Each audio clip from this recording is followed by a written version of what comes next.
নাগরিক পার্টির এক নারী নেত্রীর বিরুদ্ধে উঠেছে দেহ ব্যবসার অভিযোগ।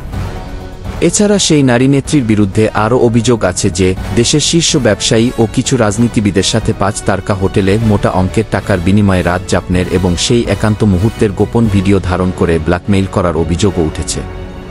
ইতিমধ্যে সেই নাগরিক পার্টির নারী নেত্রীর বিরুদ্ধে নাগরিক পার্টির প্রধান নাহিদ ইসলামের কাছে অভিযোগ করেও কোনো রকম সহযোগিতা না পাবার কথা জানিয়েছেন ভুক্তভোগীরা।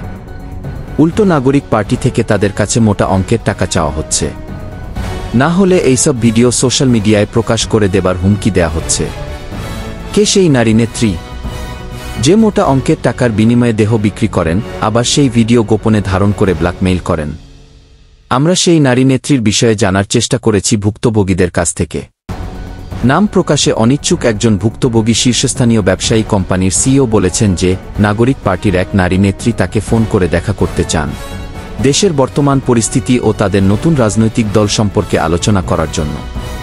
তিনি প্রথমে রাজি না হলেও পরে রাজি হন এই ভেবে যে যদি আবার ফ্যাসিবাদের দোসর ট্যাগ লাগিয়ে তার বিজনেসের ক্ষতি করার চেষ্টা করেন, এই ভয়ে তিনি সেই নেত্রীর সাথে দেখা করতে রাজি হন।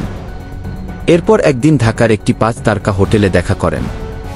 কথা বলার এক ফাঁকে সেই নেত্রী তাকে একান্তে মিলিত হবার প্রস্তাব দেন। মিথ্যে বলবো না, আমিও লোভে পড়ে রাজি হয়ে যাই। এরপর একটি রুমে আমরা মিলিত হই। বিনিময়ে সে যে পরিমাণ টাকা দাবি করেন আমি তাকে তাই দেই। আমি তখনও জানতাম না এটা ছিল একটা ফাঁদ। একদিন পর আমার ফোনে একটি মেসেজ আছে। আমি মেসেজ ওপেন করতেই আমার পায়ের নিচের মাটি সরে যায়। ভিডিওতে আমাকে স্পষ্ট দেখা গেলেও সেই নারী নেত্রীর শুধু পেছনের অংশ দেখা যাচ্ছে। খুব সূক্ষ্মভাবে ভিডিওটি ধারণ করা হয়েছিল। সেই ভিডিও দেখার পর একটি আননোন নাম্বার থেকে আমার নাম্বারে ফোন আসে। আমার কাছে 10 কোটি টাকা দাবি করা হয়, তা না হলে সেই ভিডিও সোশ্যাল মিডিয়ায় ছড়িয়ে দেয়া হবে বলে হুমকি দেয়া হয়। এবং সেই কণ্ঠস্বরটি ছিল একটি ছেলের। আমি কি করব বুঝে উঠতে পারছিলাম না। পরে আমার একজন ব্যবসায়ী বন্ধুর সাথে এই বিষয় নিয়ে আলোচনা করলে জানতে পারি সে নিজেও এই একই সমস্যায় ভুগছে।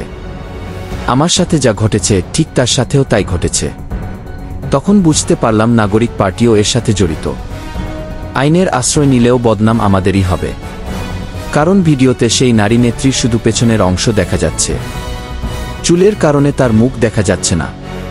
হোটেলের সিসি ক্যামেরার ফুটেজ নাই, আর রেজিস্টারে সেই নারী নেত্রীর নাম উল্লেখ নেই।